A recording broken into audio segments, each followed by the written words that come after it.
네, 여러분 반갑습니다. 우리 사회에서 그래도 가장 즐거운 그 자리는 잔치자리인데 결혼식이 아닌가 그런 생각이 듭니다. 신랑 신부가 서로 사랑해가지고 우리 결혼합니다 이러면서 초청장 보내고 또 많은 사람들은 기꺼이 가죠. 기꺼이 가서 축복해주고 또 축하해줍니다. 우리 교회에 감사한 것 중에 하나는 예, 결혼 소식이 종종 있다는 거죠. 벌써 올해 두 번째 결혼식이 예고되어 있고요. 내년 초에 또 결혼을 한다고 합니다. 그래서 종종 있어요. 요즘 정말 이 결혼 잘 하지 않는 시대고 또 무엇보다도 불신의 시대지 않습니까? 이런 시대에 이 교회에서 믿음의 이 청춘 남녀가 결혼한다. 또 축하해 주세요. 이거보다 또 기쁜 소식이 어디 있을까 생각합니다.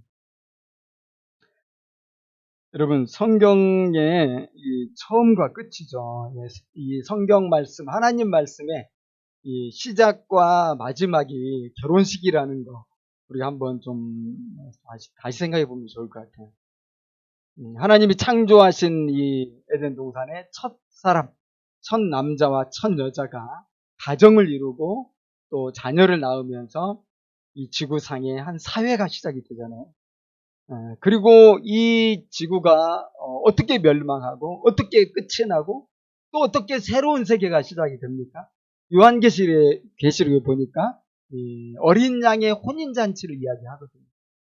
그래서 이 지구가 이제 우리 예수님의 재림으로 말미암아 역사가 이제 종료가 되고 새 하늘과 새 땅의 새로운 시작이 이루어질 때 또 결혼식이 진행이 된다. 예수님이 우리의 신랑이 되시고 우리 모든 이들은 잘 준비된 아름답게 차려입은 신부들이 되어가지고 정말 말로 다 할 수 없는 아름다운 천국 잔치, 혼인 잔치가 벌어지는 거죠. 사실 예수님께서 이제 공생애를 좀 시작하시잖아요. 이렇게 공적으로 하나님의 아들로서 구원의 이런 사역을 시작하실 때 처음 베푸신 기적이 가나에서 이 혼인잔치 자리에서였잖아요. 포도주가 떨어지니까 이 잔치가 완전히 흥이 깨져버리고 야 망했다 이렇게 되는 순간인데 예수님이 세상에 이 물을 가지고 포도주를 만들어서 일주일간 계속되는 이 혼인잔치가 흥이 떨어지지 않게 그 기쁨이 떨어지지 않게 하시고 그 즐거움이 다하지 않도록 이렇게 크게 축복을 해주셨단 말이에요. 정말 우리의 구원과 이 결혼 예식이라는 거 혼인잔치라는 거 굉장히 깊은 관련이 있겠구나 우리가 이렇게 생각해 볼 수 있지 않겠습니까? 여러분 오늘 본문 말씀도 보니까 혼인잔치 비유예요. 이 혼인잔치 비유를 통해서 우리의 신앙생활을 또 하나님의 나라에 대해서 예수님께서 설명을 해주시는 거죠. 2절에 보니까 천국은 마치 자기 아들을 위하여 혼인잔치를 베푼 어떤 임금과 같다 그랬어요. 여러분 어떤 임금이 자기 아들이 이제 커가지고 말하자면 왕위 계승 할 사람이겠죠. 그런 왕자인데 이 왕자가 이제 사랑하는 사람이 생겨가지고 결혼식을 열게 되었다. 그래서 전국 방방곡곡에 왕자님이 결혼한다. 이렇게 방을 붙이고 초대를 한단 말이에요. 야, 정말 여러분 그 나라에 이거보다 더 큰 경사가 사실 어디 있겠습니까? 그런 자리에 초청받는다면 어떤 기분이겠어요? 이 광고는 하지만 방은 다 붙이지만 누구나 가는 자리가 아니에요. 어떻게 이 백성 모두가 다 이 왕자의 결혼잔치 가겠어요? 특별히 선택받은 소수만 가는 거죠. 그러니까 그런 자리에 한번 가게 되면 가문의 영광이요 또 영광이고 대대로 후손들에게 전해지겠죠. 야, 그 왕 때 우리 조상님이 초대받아 갔다. 오늘날도 뭐 나라의 중요한 행사나 국경일이 있으면 예전에 보면 청와대로 초청하잖아요. 청와대에서 여러 사람이 초청받아가지고 행사에 참여한단 말이죠. 그러면 두고두고 자랑 아니겠습니까? 나 청와대 초청받아서. 그래서 그 당시에 보면은 이 궁궐에서 이런 큰 잔치가 열리게 되면 당연히 미리 초청장을 보냅니다. 미리 초청장을 보내고 초청의 그 날이 가까워 오고 디데이가 가까이 오면 또 사람들을 보내죠. 드디어 이제 날이 왔으니까 참석하시라 얘기를 하는 겁니다.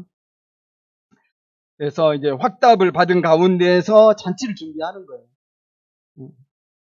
3절이 그런 상황을 이야기하는 거죠. 그 종들을 보내어 그 청한 사람들을 혼인잔치에 오라 하였더니 오기를 싫어하거늘. 그러니까 3절에서 말한 초청은 두 번째 초청인 겁니다. 이미 이전에 한 번 해서 확답을 받았었고 이 두 번째 이제는 그날이 왔으니까 오시라고 이렇게 하는 겁니다. 근데 이게 무슨 일이에요? 상상하기 힘든 일이 일어났잖아요. 처음 초청을 받을 때 대답까지 했어요. 아니 왕하고 한 약속인데 임금하고 한 약속인데 그것을 깨버리는 거야. 싫어했다. 이 정도 되면 임금이 노할만 하잖아요. 노해가지고 어떻게 네가 감히 나하고 약속한 건데 그것을 어길 수가 있느냐 그러면서 감옥에 가둬도 무슨 할 말이 있겠습니까? 그런데요, 이 임금은 또 사람들을 보냅니다. 그러니까 이것은 몇 번째 초청이에요? 이제 세 번째 초청이 되겠죠. 4절에 다시 다른 종들을 보내며 이르되 내가 오찬을 준비하되 나의 소와 살찐 짐승을 잡고 모든 것을 갖추었으니 이 혼인잔치에 오십시오. 겁니다. 이번에 임금은 좀 더 구체적으로 얘기하죠. 어떻게 준비했나? 살찐 소와 짐승들 가장 좋은 이 고기로 준비 다 했다. 모든 것이 완벽하게 세팅이 됐다. 그러니까 이제 와서 당신은 즐기기만 하면 된다. 엔조이 하라는 거 아닙니까? 여러분 여기에 무슨 축의금 가져오라 이런 게 있겠습니까? 왕이 잔치를 베풀고 왕이 이 게스트들을 초청할 때는 아무것도 필요 없어요. 가서 축하하는 마음 가지고 가서 즐기면 돼요. 맛있는 거 먹고 마시고 포도주 마시고 사람들 만나고 춤추고 너무 좋죠. 그런데 이 청함받은 사람들이 어떻게 했어요? 상상 이상의 반응을 보이는 겁니다. 예상치 않은 반응인데 5절 6절에 보니까 그들이 돌아보지도 않고 한 사람은 자기 밭으로 한 사람은 자기 사업하러 가고 그 남은 자들은 종들을 잡아 모욕하고 죽이니 바쁘다는 거예요 다들. 이전에 다 약속해놓고 닥치니까 나 지금 밭에 가봐야 돼. 이번에 정말 제대로 이 추수하려면 내가 지금 가봐야 돼. 지금 안 가면 안 돼. 내가 지금 비즈니스 때문에 너무 바빠.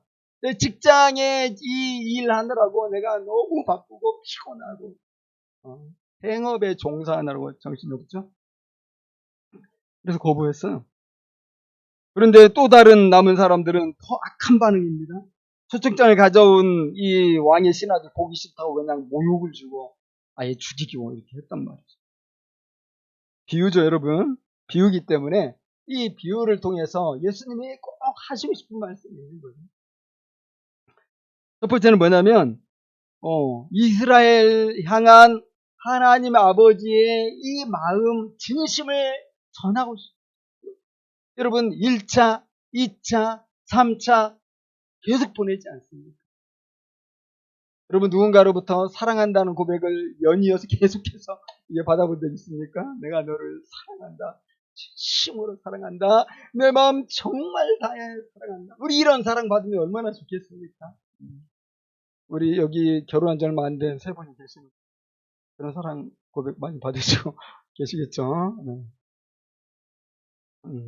세 번이나 초청했다는 것은 이 계속되고 있는 어떤 하나님의 초청을 얘기하는 거예요. 지금도 우리 하나님은 우리를 사랑한다고 말씀하시고 계속 우리를 부르십니다. 두 번째로 이 비유는 유대인들의 그 완악함을 고발하기 위한 비유입니다. 얼마나 유대인들이 완악한 이렇게 사랑받고 이렇게 사랑받은 민족이 어디 있어요? 이렇게 하나님의 특별한 관심을 받는 민족이 어디 있냐고요, 이스라엘에서. 그런데도 이렇게 완악해가지고 싫어하고 거절하고 심지어 이제 종들은 선지자들이죠. 선지자들 모욕했을 뿐만 아니라 죽이기도 하고. 그래서 끝까지 회개하지 않을 경우에는 결국은 끝이 있다는 걸 또 보여주는 겁니다. 여러분, 하나님은 영원히 참으시지 않고요. 이 끝이 있다는 거예요. 그리고 회개하지 않으면 우리 숯불이 우리 머리에 계속 쌓인다고 그러잖아요. 그래서 그때 우리 잘 모르기 때문에 내가 옳은 줄 알아. 그러나 이제 그날이 오면 이게 다 쌓인 만큼 이것이 다 나에게 심판으로 돌아오는 거기 때문에 계속 참으시다가 마지막 하나님이 이 진노하시는 심판은 아무도 견딜 수 없는 심판이에요. 요한계시를 보면은 이 심판당하는 사람들이 뭐라고 얘기합니까? 제발 저 산이 내 위에 넘어지면 좋겠다. 너무 괴로우니까요. 그냥 산이 나를 덮쳐가지고 내가 한순간에 죽으면 좋겠다는 거예요. 하나님의 그 형벌이 얼마나 무서워요. 7절에 그 얘기 하지 않습니까? 임금이 노하여 군대를 보내어 그 살인한 자들을 진멸하고 그 동네를 불사르고. 하나님이 한번 노하시니까 아주 군대를 보내가지고 다 그냥 불태워버립니다. 이것이 예수님이 그냥 하시는 말씀이 아니잖아요. 역사적으로 성취된 사건 아닙니까? 예수님이 승천하시고 한 37년쯤 되어 지났을 때, 그러니까 70년이죠. 로마의 티투스 장군이 로마 군대를 이끌고 와서 예루살렘에서 학살 전쟁을 벌였죠. 그 화려하고 그 높은 헤롯 성전이 돌 위에 돌 하나도 남지 않고 다 무너져 내렸잖아요. 정말 예수님의 예언대로 완전 황폐하게 되었고요. 뭐 일설에 의하면 100만 명이 죽었다고 말할 정도로 뭐 정확히는 알 수 없지만은 그렇게 많은 예루살렘 주민들이 학살을 당했어요.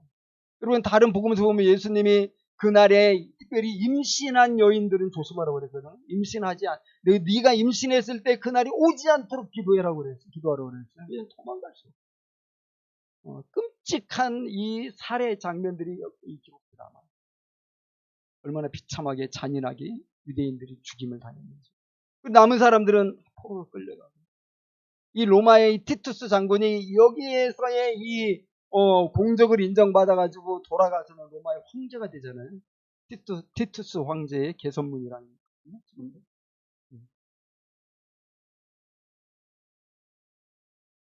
하나님은 영원히 참으시지는 않죠.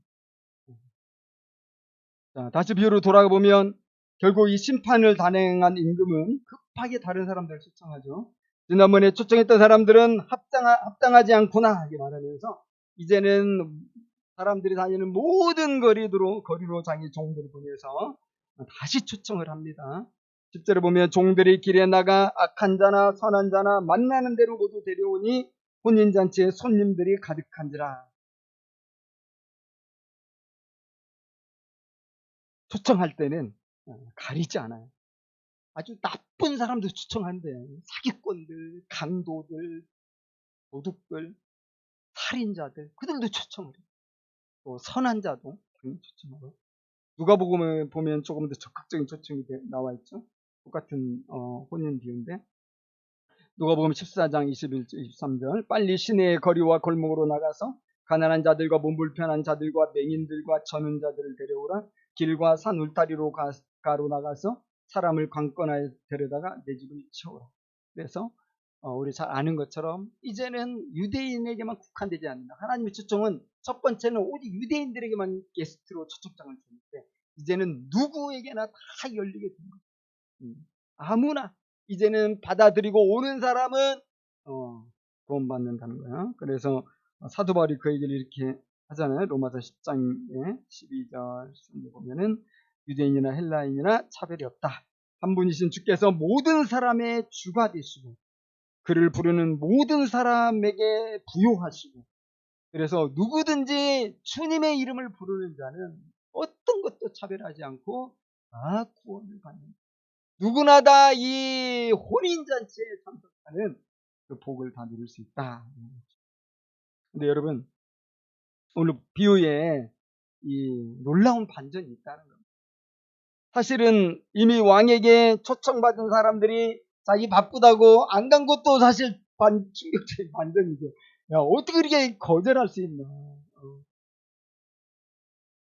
그런데 더 놀라운 반전은, 초청받아서 갔는데, 거기에서 한 번 더 거른다는 거예요. 그냥 다 잔치집에 참여하는 줄 알았는데, 거른다는 거예요. 그게 11절에서 14절까지죠. 임금이 손님들을 부르고 잔치에 이제 들어갔는데, 한 사람이 예복을 입지 않아요. 왜 이 잔치에 참여하려면 이 예복을 입고 참여해야 되는데 너 왜 입지 않았느냐 했을 때 답이 없어요. 그리고 임금은 그를 추방하고 이렇게 말하죠. 청함을 받은 자는 많되 택함을 입은 자는 적으니라. 사실 이것이 성경의 전체 이 맥락과 같잖아요. 구원에 들어가는 문은 좁아요. 누구나 초청은 받지만 들어가는 사람은 누구나 들어가는 게 아니에요. 믿음으로 들어가는 거죠. 근데 여기서 예복을 얘기했거든요. 그래서 우리가 관심을 갖는 게 예복이 도대체 뭐냐, 뭐길래 예복 안 입었다고 이렇게 다 갔는데 문 앞에서 쫓겨나느냐. 당시 문화적 관습에 의하면 이런 큰 잔치를 벌이는 이런 이 사람들은 주인들이죠. 오면은 그 잔치에 걸맞는 이 겉옷을 준비해가지고 그 겉옷을 다 준다고. 그래서 이제 좀 분위기가 쫙 나게. 오늘날 우리식으로 말하면 드레스 코드죠. 그래서 다 통일되게 해서 다 이제 잔치에 그 기분을 느낄 수 있도록. 여러분, 왕이니까 이 왕은 얼마나 좋은 이 예복을 준비했겠어요. 그런데 왜 안 입었냐 물어보니까 대답을 안 해. 대답할 생각도 없고요. 묵묵부답이고요. 결국은 거절하고 거부한 거죠. 입지 않겠다는 거죠. 뭐 자기가 입은 옷이 아주 비싼 옷인지 몰라도 자기 의를 가지고 간 겁니다. 그래서 이 예복이 구체적으로 뜻하는 게 뭘까 봤더니 사도 바울이 그걸 잘 설명했더라고요. 갈라디아서 3장 27절에 보니까 누구든지 그리스도와 합하기 위하여 세례를 받은 자는 그리스도로 옷 입었느니라. 그러니까 이 예복은 그리스도로 옷을 입는 것을 말하는 거예요. 자기의 노력, 자기 행위, 자기 자랑, 자기의 어떤 스펙이 아니라 이거. 그런 것들은 이젠 다 벗어버리고 그리스도로 옷을 입은 자가 믿음으로 그 잔치에 참여하게 된다는 겁니다. 그래서 우리를 죄에서 구원하기 위하여 십자가에서 죽고 부활하신 이 예수님을 우리가 마음에 진실하게 믿고 예수와 함께 죽고 예수와 함께 다시 산다는 이 부활의 참된 신앙, 이 믿음을 가진 사람이 예복을 입습니다. 있겠죠. 그래서 우리는 우리 자신을 물어봐야 되는 거야. 나는 정말 예복을 제대로 지금 갖춰 입고 예수님이 지금 오시면 나는 쫓겨나지는 않을까? 예복을 제대로 내가 입고 있나? 오늘날 정말 많은 사람들이 누군가의 초청을 받아가지고 교회 다니고 있잖아요. 우리나라 뭐 교인 수가 700만 명 된다 그러니 적은 수 아니고 엄청나게 많은 사람들이 지금 이 주일날 전국 방방곡 교회에 흩어져 가지고 예배를 드릴 텐데 누군가의 초청을 받아서 그 예배를 그렇게 드리고 있는 거죠. 그런데 그겁니다. 과연 이 700만 명, 800만 명, 가나안 성도까지 1000만 명 될 텐데 그들이 정말 그리스도로 온 옷을 입고 있을까 하는 겁니다. 사실은 나 뭐 교회 다니고 세례까지 받았고 하는 것들은 우리 생각이죠. 그죠? 정말 중요한 건 하나님이 나를 바라보는 하나님의 그 눈이거든요. 그분이 나를 그리스도로 옷 입었다고 봐줘야 되는 거지. 내가 아무리 나 정말 교회 다닌 지 몇십 년인데 내가 찬송을 얼마나 많이 부르는데 뭐 내 주여 주여 얼마나 많이 했는데 헌금을 얼마나 많이 했는데 그런 게 중요한 게 아니에요. 어, 청와대 가서 내가 대통령 압니다. 아무리 그래봤자 대통령 당신 누구요? 모르면 이게 만나면 안 되는 거잖아요. 대통령이 나를 알아봐줘야 우리가 미팅이 되는 거예요. 그런 거 하나님이 나를 알아봐주는 게 중요한 거죠. 하나님이 알아보시는 방법이 있어요. 마태복음 7장 21절에 예수님이 하신 말씀. 입으로 주여 주여 한다고 천국에 들어가는 것이 아니고 어떻게 들어가요? 아버지의 그 뜻대로 행하는 자가 하나님 나라에 들어간다. 그러니까 예복은 그렇게 말할 수 있는 거야. 참된 이 신앙의 내면으로부터 발현되어서 행위로 자연스럽게 맺게 되는 의로운 행위, 선한 이 삶, 빛의 열매 그런 것. 근데 우리가 잘못 생각하면 오해 있을 수 있잖아요. 이것은 그렇다고 해서 행위 구원을 말하는 게 아니다. 아니 그러면 우리가 구원받으려면 예수님을 마음으로 고백할 뿐만 아니라 또 어떤 구원에 합당한 행위가 있어야 되는 거 아닌가. 어떤 그 선행을 우리가 충족을 시켜야 구원받는 게 아닌가 이렇게 할 수도 있잖아요. 로마 카톨릭에서는 그렇게 얘기하거든요. 예수님을 믿어야 된다고 얘기하죠. 로마 카톨릭도 성당에서도 예수를 믿어야 구원받는다고 얘기해요. 그런데 플러스 알파입니다. 그것만 가지고는 안 돼요. 거기에다가 우리의 선한 행위가 하나님이 구원의 조건으로 정한 이 행위들을 우리가 드러내야 돼. 그걸 나타내고 그걸 보여줘야. 그래야 구원을 얻는다. 그러나 우리 종교개혁에서도 이제 화두로 삼았던 게 이신칭이잖아요. 믿음으로써 구원을 얻는 거지 우리의 행위는 1도 필요가 없다. 그런 겁니다. 그러면 여기의 행위는 뭐냐? 이것은 우리가 구원받기 위해서 하는 어떤 행동이 아니라 예수를 진심으로 믿다 보니까 저절로 나오는 선한 모습이에요. 그러니까 이 친구가 진짜 믿음을 가진 사람이라면 저절로 맺는 이 선한 모습은 당연히 있을 수밖에 없는 거다. 그런데 하나님 보시니까 그게 없다면은 이 안에 믿음이 없는 거예요. 입으로만 쥐어줘야 하는 사람이 분명한 거죠. 예복을 못 입은 겁니다. 그래서 바울이 얘기하는 거죠. 로마서에서 보면은 로마서 13장 11절에서 14절인데요. 여기 굉장히 중요하게 하니까 제가 한번 읽어볼게요. 로마서 13장 11절에서 14절. 또한 너희가 이 시기를 알거니와 자다가 깰 때가 벌써 되었으니 이는 이제 우리의 구원이 처음 믿을 때보다 가까웠음이니라. 밤이 깊고 낮이 가까웠으니 그러므로 우리가 어둠의 일을 벗고 빛의 갑옷을 입자. 낮에와 같이 단정히 행하고 방탕하거나 술 취하지 말며 음란하거나 호색하지 말며 다투거나 시기하지 말고 오직 주 예수 그리스도로 옷 입고 정욕을 위하여 육신의 일을 도모하지 말라. 빛의 갑옷을 이야기합니다. 그것이 그리스도로 옷 입는 것이다. 그러니까 이 빛의 갑옷 그리스도로 옷 입는다는 것은 다른 말로 이게 뭐죠? 어둠의 옷들은 벗어야 한다는 거죠. 그러니까 우리가 가끔 이 어둠의 옷을 입은 채로 그 위에다가 빛의 갑옷을 입는 사람들이 있을 수 있는데 그건 안 되는 거잖아요. 그건 얼마나 그 부자연스러워요. 그 행위가 신앙생활 하는 게 하나도 재미가 없어요. 지금 내 속에는 어둠 속에 있었을 때 입었던 옷을 그대로 가지고 있어요. 그런 습관, 그런 생각, 그런 가치관, 그런 태도, 그런 꿈, 그런 비전. 그리고 그 위에다가 이제 교회 다닌다고 그러면서 그리스도의 옷을 입는데 이게 자연스럽게 되냐? 이거 안 되는 거예요.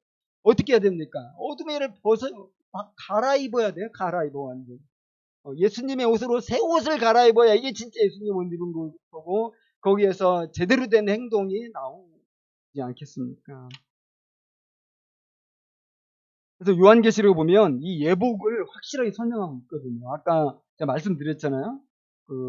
우리의 이 종말도 이 결혼 예식이라고 그것으로 다시 시작한다고 말씀드렸는데 계시록 19장에 나옵니다. 7절에서 그저 보면은 거기에서 이 예복을 설명하고 있어요. 우리가 즐거워하고 크게 기뻐하며 그에게 영광을 돌리세. 어린 양의 혼인 기약이 이르렀고 그의 아내가 자신을 준비하였으므로 그에게 빛나고 깨끗한 세마포 옷을 입도록 허락하셨으니 예복이죠. 이 세마포 옷은 성도들의 옳은 행실이로다. 분명하지 않습니까? 이 세마포 옷. 그리스도의 이제 신부로서 우리를 단장할 때 다른 것으로 단장할 필요가 없어요. 옳은 행실로 단장이 돼 있어야 되고요. 우리 예수님께 신랑으로서 이제 신부 입장하고 우리 입장할 거 아니야. 그때 우리를 당신의 신부로 받아들이는 그 기준이 뭐냐? 옳은 행실이다. 그런데 이런 옳은 행실은 아까 말씀드린 것처럼 구원의 조건으로서의 옳은 행실이 아니라 이 진심의 믿음이라면 당연히 나와야 될 바른 성품과 그런 선한 모습이라는 행동이라는 거죠.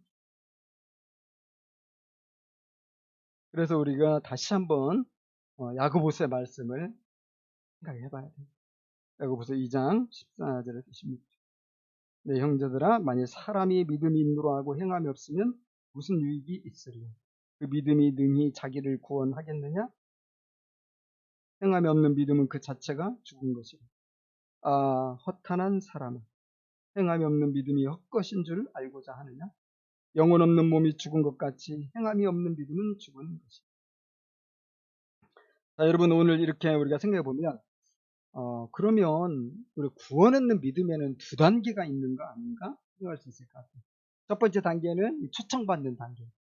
그래서 우리가 고백하는 단계. 두 번째 단계는 이 의로운 삶으로, 옳은 삶으로 뚜렷하게 누구나 알아볼 수 있게 드러내는 단계. 그렇게 생각할 수 있는데요. 그러나 그렇지는 않습니다. 두 단계처럼 보이지만 사실은 하나인 거죠. 진심으로 신앙을 고백하면 우리는 자연스럽게 의롭게 되고 의로운 행동을 하게 된다는 겁니다. 그래서 이거 하나의 영적 성숙의 과정이에요. 여러분, 우리가 예수를 믿고 세례를 받으면 어떻게 됩니까? 갑자기 변화됩니까, 우리가? 우리가 아버지와 아들과 성령의 이름으로 세례를 받으면 갑자기 우리가 성인이 됩니까? 이전과는 완전 다른 삶이 나타납니까? 이전에 그렇게 노는 것 좋아하고 술 마시는 것 좋아하고 막 그런 것에 거의 중독되다시피 살던 사람이 예수의 이름으로 자기 잘못된 걸 깨닫고 예수의 이름으로 세례받고 구원받기로 작정한 순간 갑자기 모든 게 180도로 바뀝니까? 우리도 경험해봐서 알잖아요. 안 되거든요. 물론 그런 경우도 있어요. 막 술에 쩔어서 살던 사람, 약에 쩔어 살던 사람이 바뀌는 경우가 우리 간증 같은 거 들어보면 가끔씩 있긴 있어요.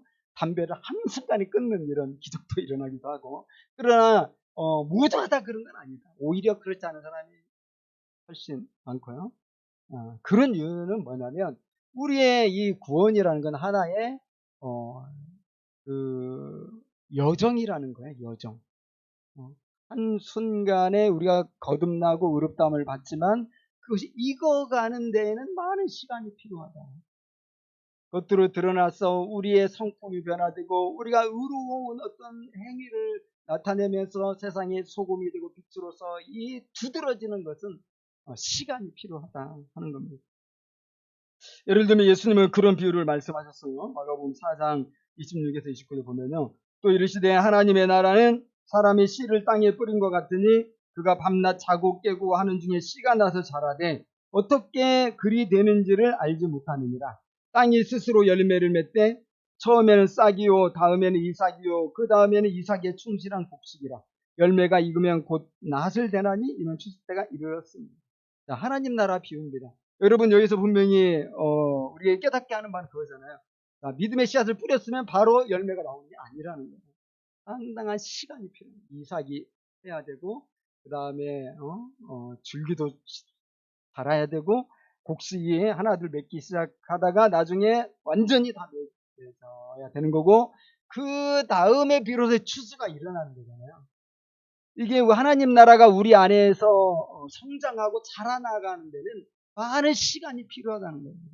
우리가 그 점을 좀 이해하면 나에 대해서도 그렇고 다른 사람에 대해서도 그렇고 쉽게 정죄하거나 판단하거나 그러지는 않을 수 있겠다 하는 생각이 듭니다. 여러분, 우리 안에 심겨진 믿음의 씨앗은 살아있는 씨기 때문에 계속해서 성장한다는 거죠. 근데 성장이 멈추면 안 되겠죠. 자, 씨앗이 죽어버리면 안 자라는 겁니다.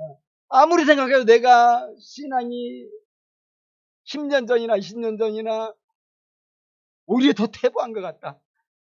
하나님을 더 모르는 것 같다. 아니면 하나님에 대한 마음이 완전히 나는 사라졌다. 옛날에 있었는데. 정말 심하게 고민해 봐야 됩니다. 이러면 씨가 죽은 거 아니에요? 씨가 죽으면 더 이상 자라지는 않아요. 그래서 씨가 살아있는 씨라면 더딜지라도 자라게 돼요. 그리고 표시가 나게 되죠. 그런 점을 우리가 생각할 필요가 있고요. 가끔 보면 자기의 구원을 심각하게 의심하는 사람들이 있어요.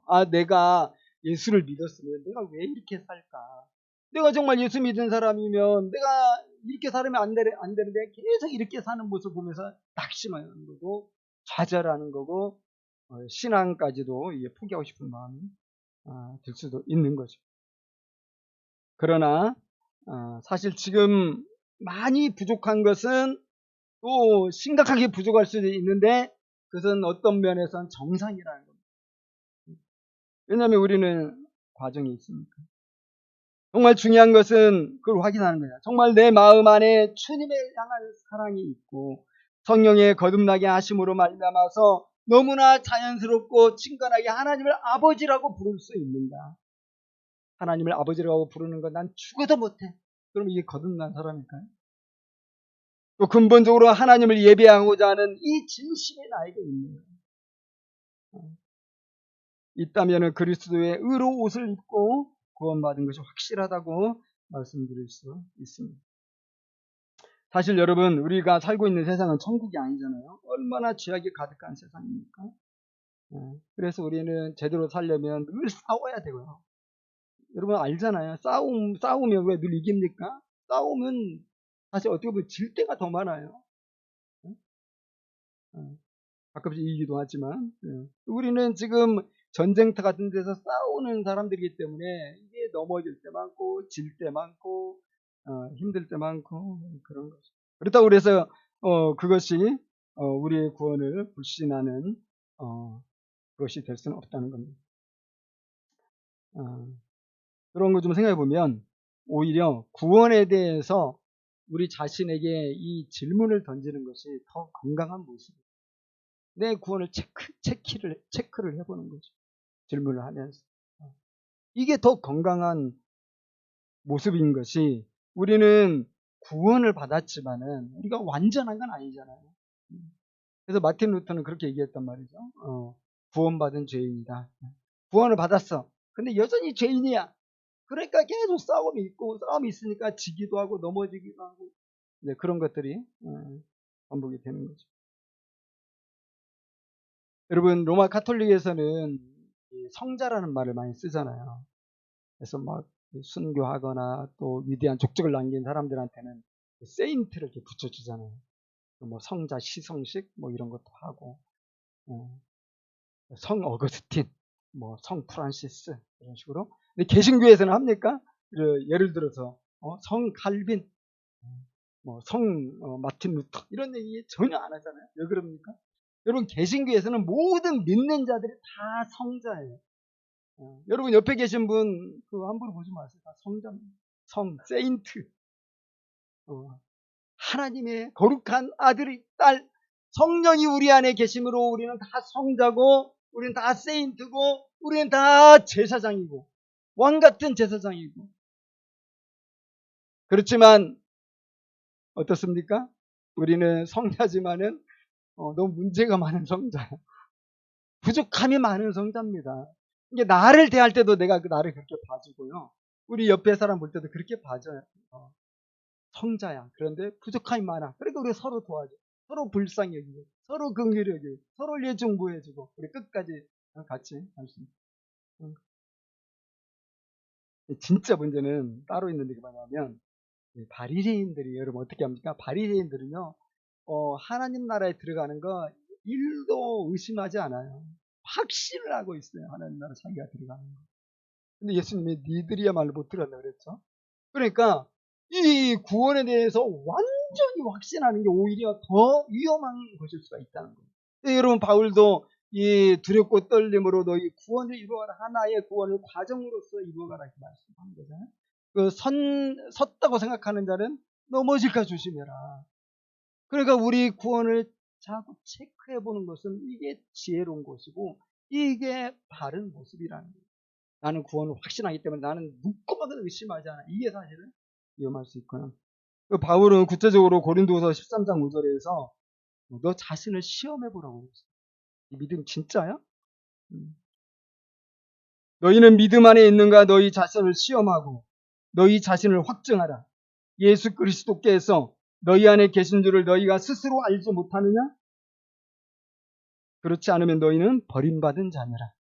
아주 확실하게 이야기합니다. 우리가 알 수 있다는 거예요. 내가 예수님이 내 안에 계신지 안 계신지 알 수 있죠. 그래서 중요한 것은 우리가 끊임없이 나 자신의 영적 성장에 관심을 갖고 신앙의 경주를 해 나가야 된다는 거예요. 이런 부분에 우리가 관심을 꺼버리고 교회 다니는 그냥 이런 행위로서의 그 신앙을 만족하는 순간 굉장히 위험한. 항상 나는 잘하고 있나? 늘 관심을 갖고 나를 체크를 해봐야 됩니다. 여러분, 우리가 예수님을 주로 고백했다면 누구 말대로 그 시작이지 끝이 아니고 이제 예수님의 성품에까지 자라는 거, 이것이 이제 우리의 걸어가야 될 길이 되는 거죠. 우리가 신앙이 성장하면 할수록 익어가면 익어갈수록 우리는 더욱 뚜렷한 이런 옳은 행위들이 나타날 것이라고 생각이 들어요. 그런데 그렇지만은 우리 스스로는 못 느낄 수 있죠. 나는 못 느낄 수 있어요. 그렇지만 내 주변에 있는 사람들은 내가 변화되는 것을 느끼는 겁니다. 가까이 있는 사람들은 저 사람이 변화되는구나, 성장해 가는구나 느낄 수 있다는 거죠. 그래서 그리스도의 빛을 느끼고 소금된 맛을 느끼게 되는 거죠. 제가 어제가 넷플릭스에서 그 드라마를 하나 봤는데, 여러분 보통 그 영화나 드라마나 뭐든 주인공이 있기 마련이고, 이 주인공은 어떻습니까? 절대 안 죽잖아요. 주인공이 죽으면 그게 사람들이 실망하니까 안 본단 말이죠.